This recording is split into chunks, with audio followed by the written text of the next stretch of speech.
ask for your patience to set up this question for just a moment. I wholeheartedly believe that it is our responsibility to report issues of sexual abuse, including if someone is serving as a leader in a church with such a history, just as the 2021 SBC resolution addressed.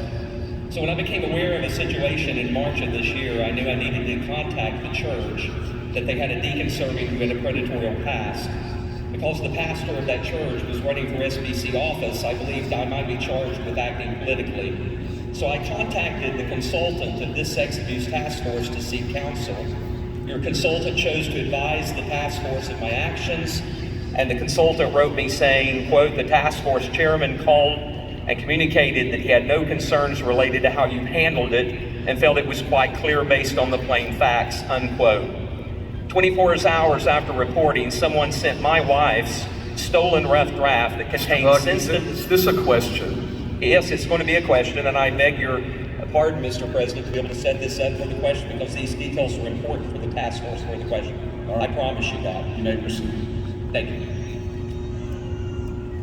This happened, there was abuse in this article, abuse that happened to my wife from her childhood. It was sent to Baptist News Global as a means of retaliation for me having reported this.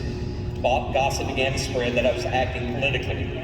Everything I feared would happen did. I contacted the task force, or at least the consultant did. Excuse me, but you cannot make personal accusations on the floor of this committee. What accusation did I make? And I'm part of what specifically did I say? We must maintain order in the room. This is not how we do our business. So let us continue with this.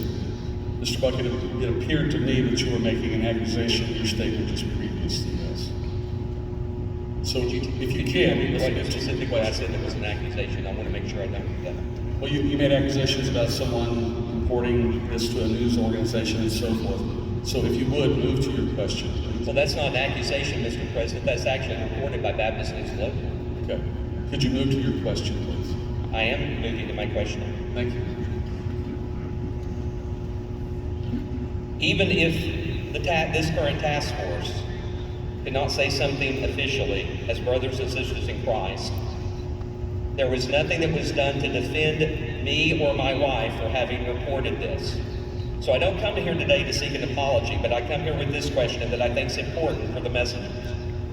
Before we vote to potentially start any potential level of bureaucracy in the SBC, or set up a system of reporting, which I believe we should have in the SBC, what assurance do these messengers have that when they go to report something that involves sexual abuse, that they won't be hung out to dry the same way my wife and I have?